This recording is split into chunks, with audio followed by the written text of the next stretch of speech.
بسم الله الرحمن الرحيم. كتاب أنزلناه إليك مبارك ليدبروا آياته وليتذكر أولو الألباب. صدق الله العظيم.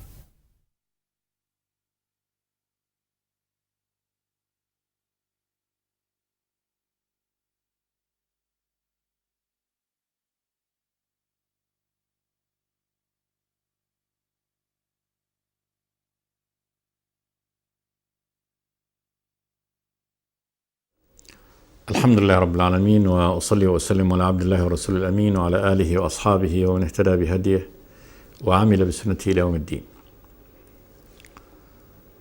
سورة الفاتحة أعظم سورة في القرآن، وهي مقدمة القرآن، ولا تصح الصلاة إلا بأن تقرأ في كل ركعة من ركعاتها. يقول الله تبارك وتعالى: بسم الله الرحمن الرحيم، الحمد لله رب العالمين، الرحمن الرحيم، مالك يوم الدين. كنا قد وقفنا في الحلقة الماضية عند قول الله تبارك وتعالى مالك يوم الدين، وأن الله تبارك وتعالى هو مالك الملك كله في كل أوقاته في الدنيا والآخرة، وهو مالك يوم الدين وملك يوم الدين، وذلك أن يوم الدين هو يوم الفصل ويوم القضاء، وهو يوم الدين كأنه يوم الدين، الدين الذي دين الله تبارك وتعالى، هذا يومه الذي يظهر فيه قيمة الدين وحقيقة الدين وحقيقة من سار على طريق الله تبارك وتعالى وآمن بدينه وسار فيه، وكذلك يظهر فيه خسران من أهمل الدين وترك الدين. فيوم الدين بهذا المعنى يوم الجزاء، وكأنه سمي يوم الدين لأنه اليوم الذي يظهر فيه لكل أحد قيمة الدين، فمن أقام الدين وأخذه وسار فيه فهذا يوم جائزته، ومن أهمله وتركه فهذا يوم خسرانه. الله هو الملك في هذا اليوم، وإن كان هو الملك والمالك في كل وقت، إلا أن هذا يظهر لكل أحد في هذا اليوم العصيب العظيم الذي يخاف منه كل أهل الإيمان من كل العالمين، ولم يقدره فقط أهل الكفر، فالملائكة في خوف منه، والسماوات والأرض في خوف منه، والخلائق كلها في خوف منه، وذلك أنه يوم المجازاة، يأتي الله تبارك وتعالى لفصل القضاء حتى بين الحيوانات، كل يجازى. اليوم تجزى كل نفس بما كسبت لا ظلم اليوم إن الله سريع الحساب. فيظهر لكل أحد أن الله تبارك وتعالى هو مالك الملك على الحقيقة يوم الدين. فالدين هو الجزاء والحساب. الله هو الملك في هذا اليوم، كما قال تبارك وتعالى: إن إلينا إيابهم ثم إن علينا حسابهم. لا يحاسب الخلق في هذا اليوم إلا الله، ولا يتولى أحد حساب أحد، بل لا يوكل الله تبارك وتعالى حساب أحد إلى غيره. فمثلا لا يقال بأن جبريل يحاسب بعض الناس أو هذا يحاسب غيرهم، بل الله تبارك وتعالى هو الذي يحاسب كل نفس. يقول صلى الله عليه وسلم: ما منكم إلا وسيكلمه ربه، ليس بينه حاجب أو ترجمان يحجبه دونه، فيقول له: ألم يأتك رسولي فبلغك وآتيتك مالا وأفضلت عليك فما قدمت لنفسك؟ فلينظرن أيمن منه فلا يرى شيئا، ولينظرن أشأم منه فلا يرى شيئا، ولينظرن تلقاء وجهه فلا يرى إلا النار، فاتقوا النار ولو بشق تمر. فالذي يباشر حساب الناس مباشرة يخاطب كل أحد هو الله سبحانه وتعالى، فعرض الحساب على الله كفارا ومؤمنين، الكل يحاسبهم الله تبارك وتعالى.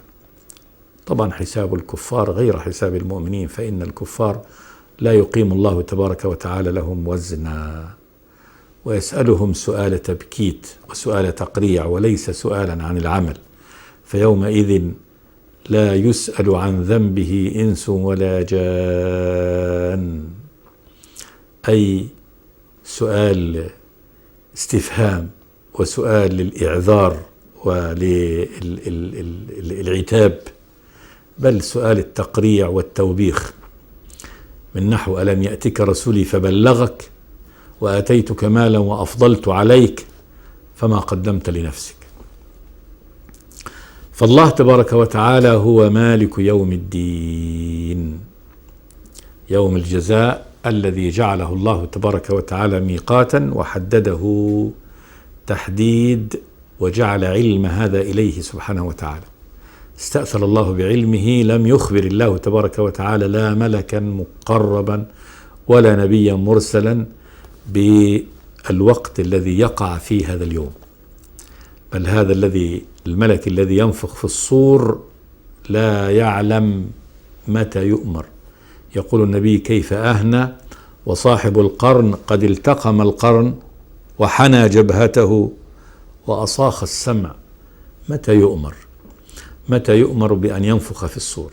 قال تبارك وتعالى: الحمد لله الذي خلق السماوات والأرض ثم جعل الظلمات والنور ثم الذين كفروا بربهم يعدلون، هو الذي خلقكم من طين ثم قضى أجلا، وأجل مسمى عنده، ثم قضى أجل لكل نفس، وأجل مسمى عنده للأنفس جميعا، ومسمى عنده لا يعلمه إلا الله سبحانه وتعالى. يسألونك عن الساعة أيان مرساها قل إنما علمها عند ربي لا يجليها لوقتها إلا هو ثقلت في السماوات والأرض لا تأتيكم إلا بغتة يسألونك كأنك حفي عنها قل إنما علمها عند الله ولكن أكثر الناس لا يعلمون. وقد أخبر النبي أنه يوم تقوم الساعة يكون الناس في أعمالهم وأشغالهم، يقول إن الرجل ليأكل طعامه فيرفع اللقمة إلى فيه فلا يأكلها، وإن الرجل لا يلوط حوضه فلا يسقي فيه.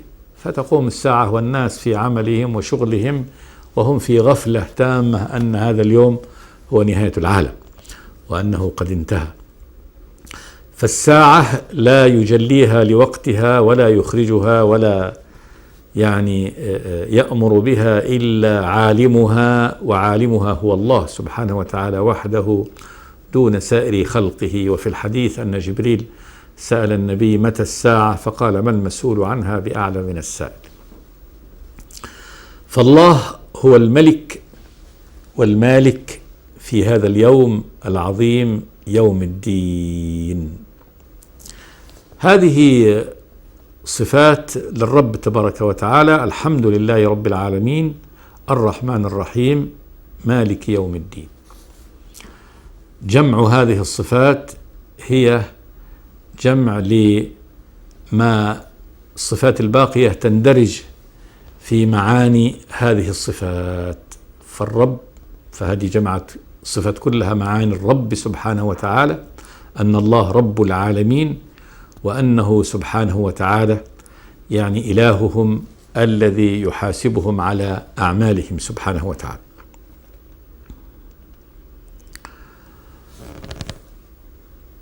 ثم إياك نعبد وإياك نستعين.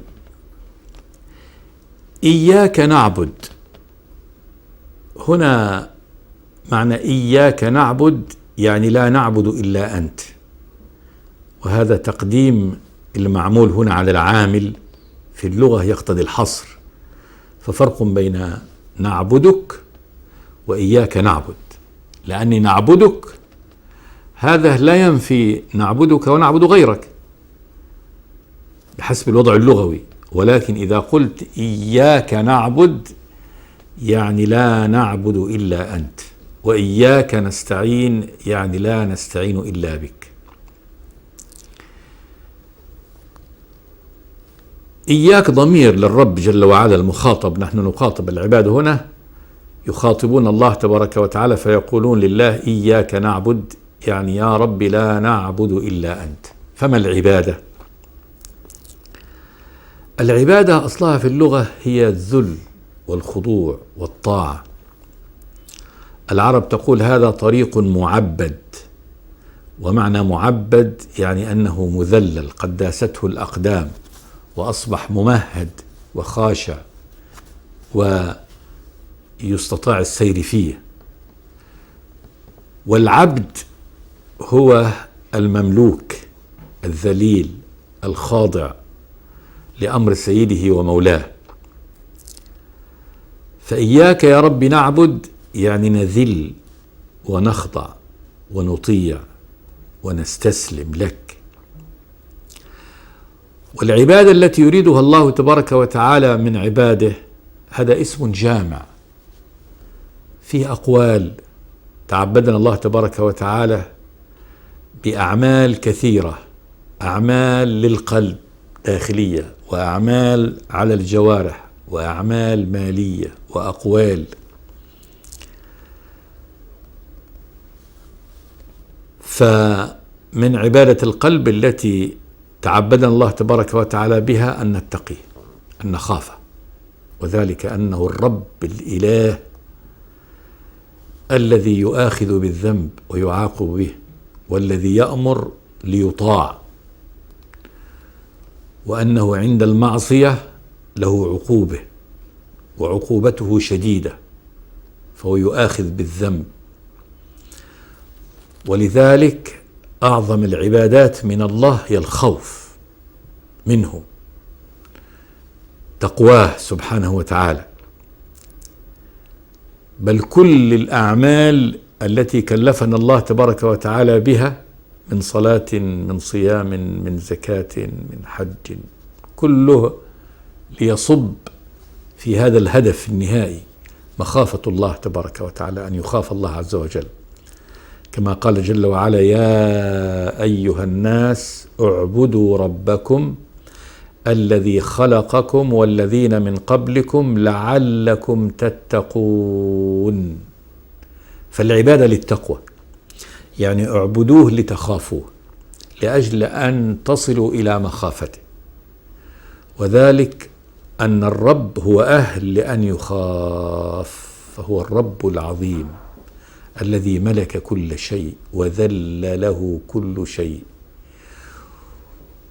والذي تصبح معصيته معصية لأنها مخالفة أمر العظيم الكبير الجليل سبحانه وتعالى، فمعصيته معصية شديدة. أي معصية مخالفة أمره، هذا مخالفة الأمر الإلهي، أمر الله سبحانه وتعالى، فهذا شيء عظيم. يمكن أن تخالف أمر أي أحد فلا يترتب على هذه المخالفة كبير ضرر، لكن مخالفة أمر الإله فيها كل الضرر بقى.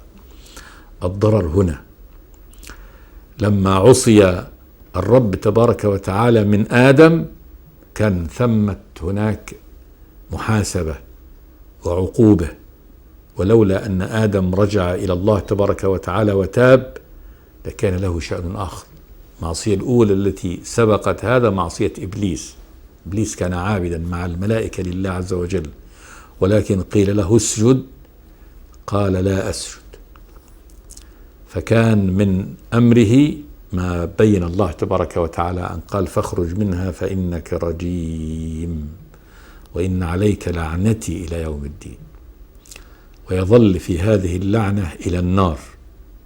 وقال الشيطان لما قضي الأمر يوم القيامة عندما يوضع في النار إن الله وعدكم وعد الحق ووعدتكم فأخلفتكم وما كان لي عليكم من سلطان إلا أن دعوتكم فاستجبتم لي فلا تلوموني ولوموا أنفسكم ما أنا بمصرخكم، يعني بمنقذكم، وما أنتم بمصرخي إني كفرت بما أشركتمني من قبل إن الظالمين لهم عذاب أليم.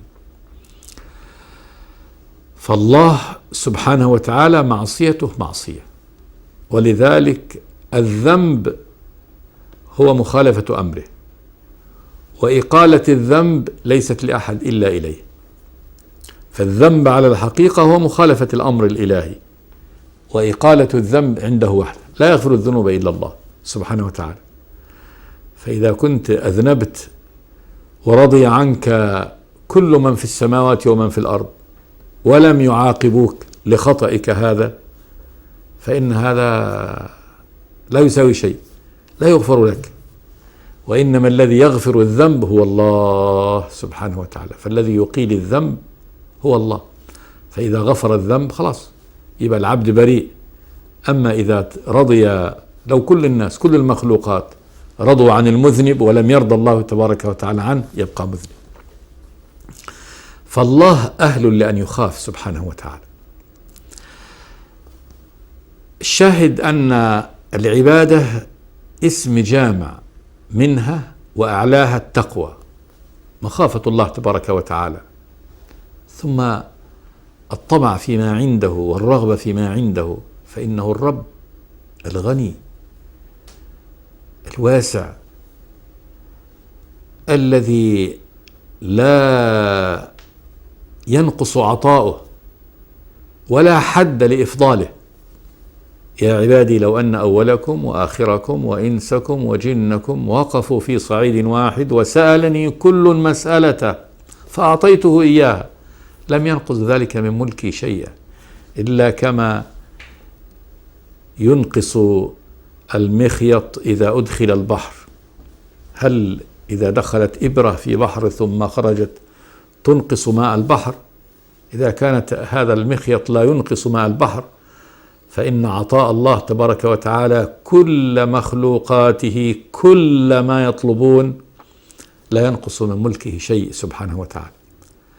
ثم إنه لا بقاء للمخلوق ولا سعادة إلا به سبحانه وتعالى. فلذلك الله تبارك وتعالى يحب أن يرجى وأن يطلب منه. يقول الله تبارك وتعالى يا أيها الناس أنتم الفقراء إلى الله فقر جبلي خلقي لا قيام لكم إلا به ولا رزق لكم إلا منه أنتم الفقراء إلى الله والله هو الغني الحميد. وقال ربكم ادعوني أستجب لكم. فمن معاني العبادة الدعاء منه سبحانه وتعالى، الدعاء بكل ما يحتاجه الإنسان، دفع الضر عنه فلا يدفع الضر إلا الله، وجلب الخير ولا يجلب الخير إلا الله سبحانه وتعالى. ثم من معاني العبادة كأعمال قلبية بعد التقوى اللي هي الخوف، وبعد الرجاء المحبة، محبة الله تبارك وتعالى، فهو أهل لأن يحب سبحانه وتعالى لصفاته ولإنعامه سبحانه وتعالى. ثم كل المشاعر التي جعلها الله عبادة له من خشيته تعظيمه سبحانه وتعالى، ثم تنزيهه تسبيحه عن كل سوء، ثم التوجه إليه سبحانه وتعالى والصمود إليه لا إلى غيره جل وعلا. أعمال القلب، فهذه أعمال القلب من الرهبة والرغبة والإنابة والخشية والتعظيم والمحبة، هذه من العباد. ثم بعد ذلك فرض الله تبارك وتعالى عبادات له يحبها كالصلاة والصوم والزكاة والحج. ثم فرض الله تبارك وتعالى على الإنسان أعمال ليتزكى بها من الرحمة والإحسان، بر الوالدين، صدق الحديث، أداء الأمانة، يعني كل السائر، كل الأخلاق الحسنة. ثم له أمر ونهي سبحانه وتعالى فيما يأخذ الإنسان وما يدع، فقد أحل لنا وحرم علينا في المطاعم، في المشارب، في الملابس، في اللباس، في المناكح. هذه شرعة لله تبارك وتعالى، فمن العبادة طاعة الله تبارك وتعالى في شرعته. قال جل وعلا: شرع لكم من الدين ما وصى به نوحا والذي أوحينا إليك وما وصينا به موسى وعيسى أن أقيموا الدين ولا تتفرقوا فيه كبر على المشركين ما تدعوهم إليه. كل هذه معاني عبادته سبحانه وتعالى. فالعبادة هي الذل والخضوع. إياك نعبد، يعني لا نعبد إلا أنت يا رب، بكل معاني العبادة التي اختص الله تبارك وتعالى بها نفسه. لا يجوز كل عبادة اختص الله بها نفسه كالدعاء والسجود والركوع، الصلاة، الزكاة، إنفاق المال عبادة له سبحانه وتعالى، الصوم عبادة له، الحج لبيته، لا يجوز أن يصرف منها شيء لغيره جل وعلا. ومن صرف من ذلك شيئا لغيره فقد أشرك بالله تبارك وتعالى. إياك نعبد، إعلان من العباد أنهم لا يعبدون إلا الله.